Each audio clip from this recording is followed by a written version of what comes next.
शाम के समय बारिश से भरा आसमान घने काले बादलों से ढका हुआ है। रिमझिम बारिश के बीच बीच में बिजली की चमक चारों ओर रोशनी बिखेर रही है। ऐसी रिमझिम बारिश के बीच कच्ची सड़क के किनारे खड़ा है कोमल फेरी वाला। सर पर पॉलिथीन की थैली लपेटे हुए वह अपना सामान बेच रहा है। कोमल फेरी वाला पिछले 10 सालों से इस गांव में चूड़ी माला की फेरी करता है और बेचता है। हर हफ्ते गुरुवार के दिन वह कुसुमपुर गांव में आता है। कोमल फेरी वाले को घेर कर गांव की कुछ लड़कियां और महिलाएं छाता सर पर रखे हंसी मजाक करते हुए चूड़ी माला और ना जाने क्या क्या खरीद रही हैं।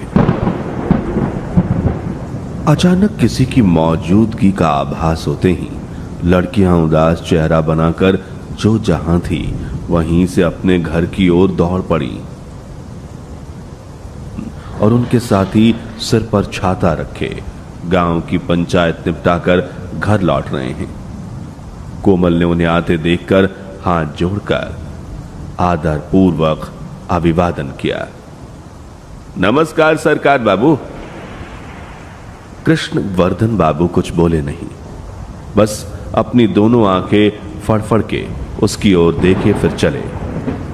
प्रधान चले जाने के बाद कोमल भी घर की तरफ चल पड़ा। तब तक चारों ओर का अंधेरा काफी गहरा हो गया था। आसमान से बीच बीच में बिजली चमक रही थी और गड़गड़ाहट हो रही थी। कोमल तेजी से कदम बढ़ा रहा था और कोशिश कर रहा था कि जितनी जल्दी हो सके लौट जाए। कोमल फेरी वाला का घर शिमुलतल्ली गांव में है और इस गांव से लगभग 5-7 मील की दूरी होगी। थोड़ी दूर चलने के बाद ही जोर जोर से बारिश होने लगी। कोमल ठिठुरता हुआ थोड़ी दूर पर स्थित हरन चाचा की चाय की दुकान पर चला गया। हरन चाचा और कोमल का बहुत अच्छा रिश्ता है। जब भी कोमल इस गांव आता है वो हरन चाचा का बनाया हुआ चाय पिए बिना घर वापस नहीं जाता। कोमल को ऐसी सांझ के समय आधा भीगे हुए हालत में देखकर हरन चाचा बोले, क्या हुआ कोमल, आज इतनी देर तक फेरी कर रहे हो? देखो तो आकाश की हालत ठीक नहीं। चाचा, आप लोगों की तो साल भर की बिक्री होती है, लेकिन हमारी तो वैसी नहीं होती। रथ यात्रा के उत्सव के लिए कुछ दिनों के लिए थोड़ी अच्छी बिक्री हो रही है। हरन चाचा चूल्हे से उठती हुई भाप वाली गर्म चाय लेकर कोमल की ओर बढ़ा देते हैं। कोमल ने जैसे ही चाय की एक चुस्की ली, ऐसा लगा मानो उसका सिर ठंडा हो गया। अभी भी तेज बारिश हो रही थी। बारिश के पानी से गांव के सारे खेत खलिहान भरे हुए थे। रात लगभग 8 बज रहे थे। लगातार 1 घंटे बारिश होने के बाद अब थोड़ी देर के लिए वो रुक गई थी। कोमल ने एक पल भी समय गवाए बिना सड़क की ओर कदम बढ़ाए। कोमल जैसे ही सड़क पर कदम रखता है, पीछे से हरन चाचा की आवाज आई, कोमल, अरे बहुत रात हो गई है। सामने बड़ी बांस की झाड़ी पार करते समय शमशान घाट है, तुम थोड़ा सावधानी से जाना। सुना है लोग वहां अजीब बातें देखते हैं। एक बात कहूं, अगर कोई पीछे से तुम्हें आवाज दे तो ऐसा हो कि तुम जवाब ना देना।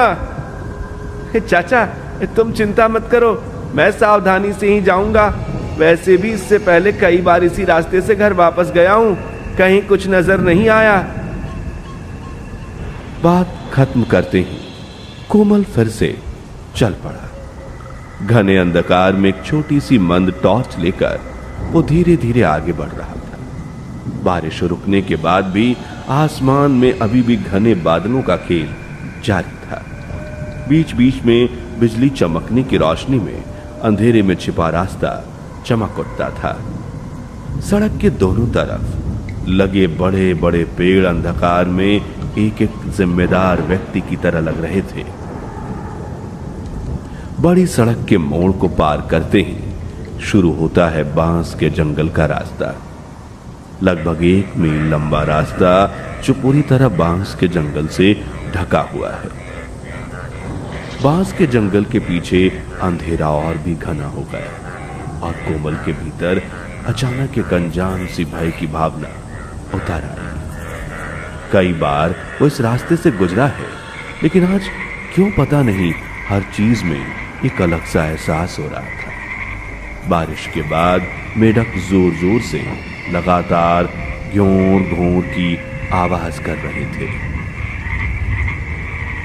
जैसे वो बारिश को फिर से आमंत्रित कर रहे हों। बांस के जंगल के अंदर से कुछ खुशनुमा आवाजें कोई देर से उसके कानों में आ रही थी।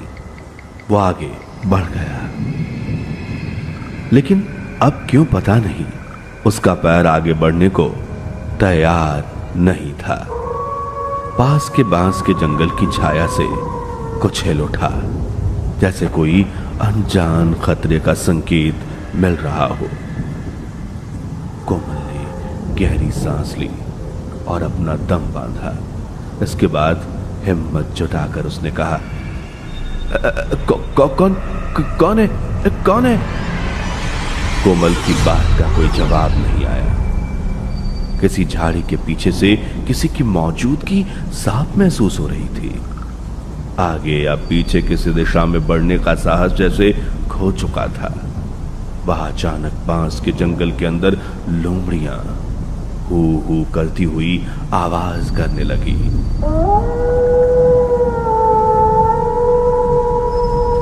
लोमड़ी की खुरदुरी चीखों में किसी की मृत्यु का विलाप भी मिला हुआ था, जैसे कोई दुर्घटना होने वाली हो। अगर यहां खत्म होता तो शायद अच्छा होता, लेकिन नहीं। कोमल को पत्थर बना दिया और अब उसके कंधे पर एक ठंडे हाथ आकर टिक गया, जैसे कि वो हाथ किसी जिंदा इंसान का नहीं था, क्योंकि किसी जीवित इंसान का हाथ इतना ठंडा नहीं हो सकता। कोमल कुछ समझ पाता उससे पहले ही डर के मारे उसकी आवाज में चीख निकल गई। बचाओ, बचाओ, बचाओ, मुझे छोड़ दो, मुझे छोड़ दो, मुझे छोड़ दो। कोमल की चीख सुनकर पीछे से सांत्वना देने वाली एक ठंडी आवाज गूंज उठी।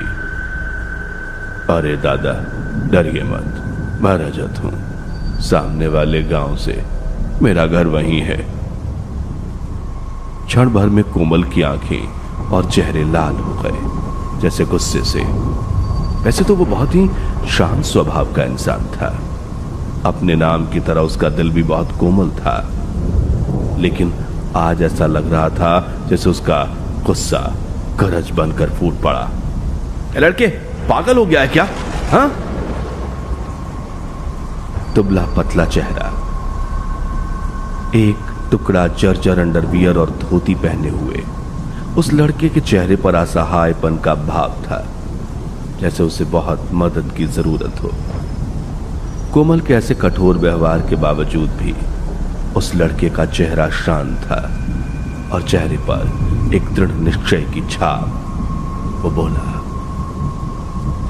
माफ कर दे दादा बाबू, असल में मैं आपको बहुत देर से बुलाना चाहता था, लेकिन हिम्मत नहीं हो रही थी। असल में मेरा छोटा भाई आज दोपहर मर गया है। उसके अंत्येष्टि के लिए कोई भी सामान नहीं आया। कृपया क्या आप मेरी मदद करेंगे मेरे भाई के अंतिम संस्कार में? क्या क्या कह रहे हो तुम? हाँ, मैं अभी इस रात में तुम्हारे भाई का दाह संस्कार करूंगा। हाँ बताओ, इस गांव में इतने लोग रहते हैं, फिर भी मुझसे मदद क्यों मांग रहा है? कृपया दादा, अब अगर मैं अपने भाई का दाह संस्कार नहीं कर पाया तो पूरी रात उसकी लाश के साथ मुझे बैठना पड़ेगा। थोड़ी मदद करो। अगर तुम्हारा भाई होता तो क्या तुम इस तरह उसकी लाश को लेकर बैठ सकते थे? कोमल जैसे अब हिलने डुलने लगा। वो समझ नहीं पा रहा था कि क्या करे। लड़के की बातों ने उसके मन के कोने में दया जगा दी, लेकिन साथ ही वो सोच रहा था कि ऐसे आपदाजनक रात में जाना ठीक होगा या नहीं, इसलिए वो पीछे हट रहा था। बहुत सोचने के बाद उसने फैसला किया कि वह उस लड़के की मदद करेगा। ठीक है, चलो देखते हैं, लेकिन ज्यादा देर नहीं कर सकते बापू, मुझे जल्दी घर लौटना है। नहीं नहीं, ज्यादा देर नहीं होगी, चलिए दादा। दोनों मिलकर आगे बढ़ने लगे।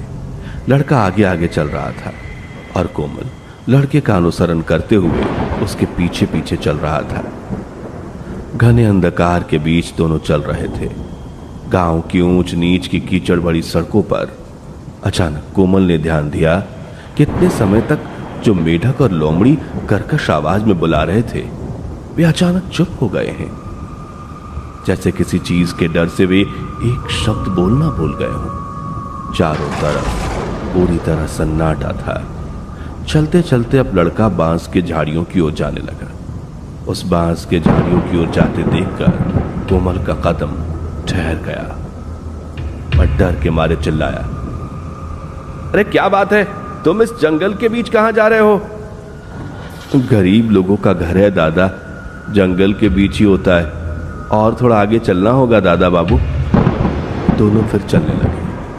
बड़े बड़े बांस के झाड़ियों के बीच गहरे अंधकार वाली सड़क पर कोमल के मन में कुछ ऐसा था जो अजीब सा खटक रहा था, जैसे कोई अप्रिय घटना घटने वाली हो। उसका मन बार बार उसे चेतावनी दे रहा था, लेकिन जिसे उसने मदद करने का वादा किया था उसे बीच रास्ते में कैसे छोड़ सकता था।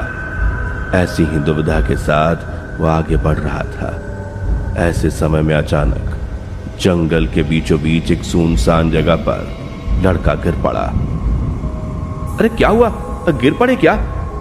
क्या यही तुम्हारा घर है? लेकिन देखो आसपास तो जंगल के अलावा कुछ भी नहीं दिख रहा।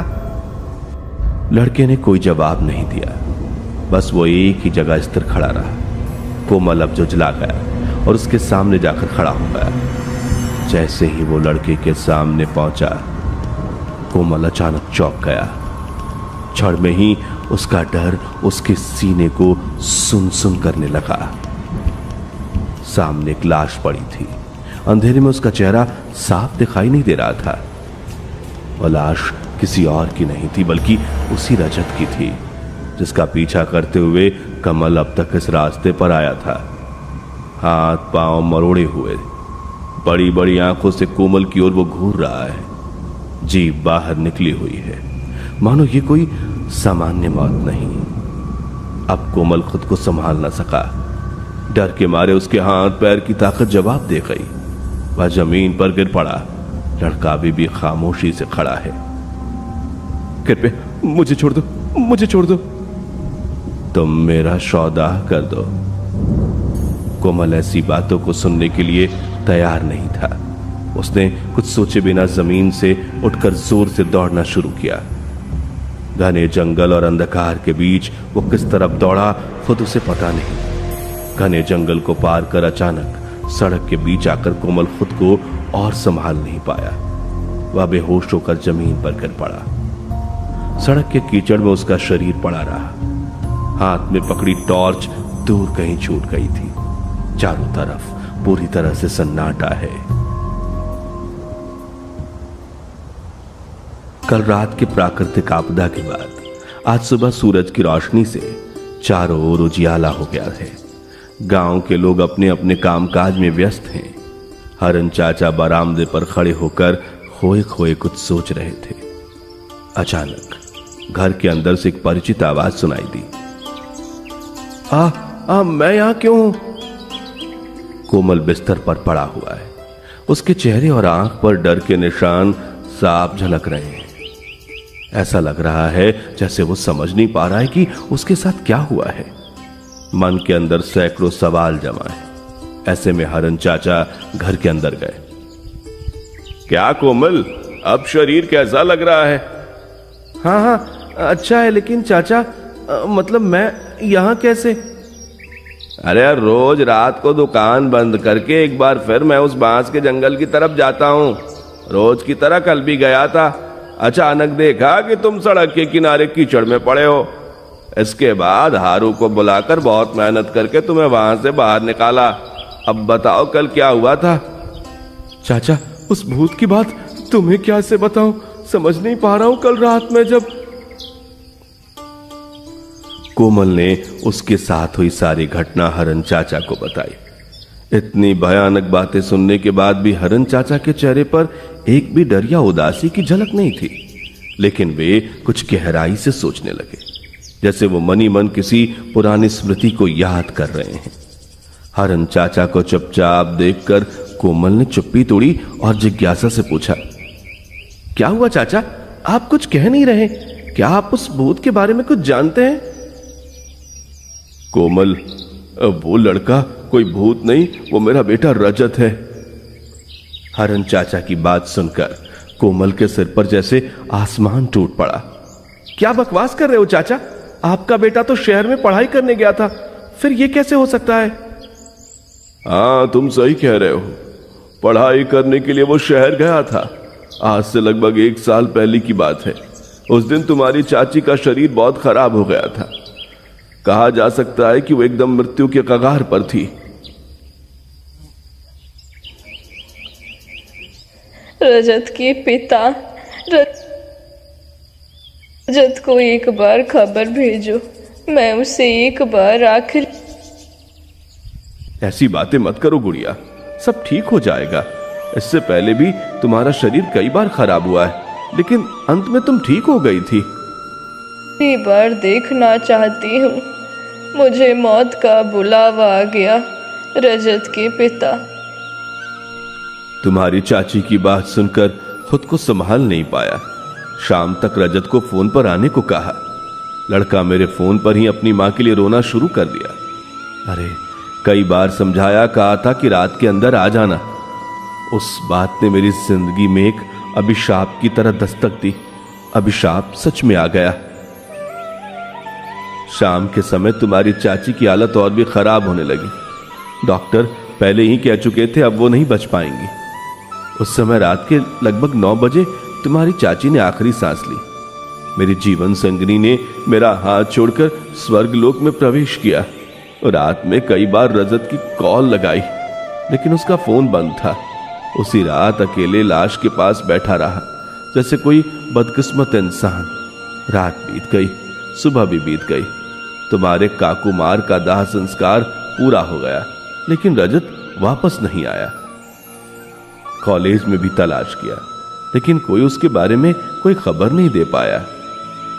इसके ठीक 3 दिन बाद एक रात मैं दुकान बंद करके लौट रहा था। बाबा, ओ बाबा। रजत की आवाज सुनकर मेरा दिल ठंडा हो गया। जब पीछे मुड़कर देखा तो मैं जो देख पाया उसके लिए मैं बिल्कुल तैयार नहीं था। तेरी ऐसी हालत क्यों है?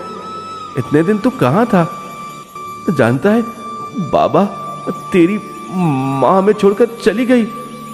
मैं अकेला हो गया बाबा, अकेला हो गया। बाबा, सिर्फ मां नहीं, मैं भी तुम्हें छोड़कर चला गया हूं बाबा। क्या बकवास कर रहे हो तू बेटा? चल पहले तुझे अस्पताल ले चलते हैं। किसने तेरा हाल किया बेटा? क्या हुआ तुझे? बाबा, डॉक्टर भी मुझे ठीक नहीं कर पाएंगे बाबा। अब मैं जीवित नहीं हूं।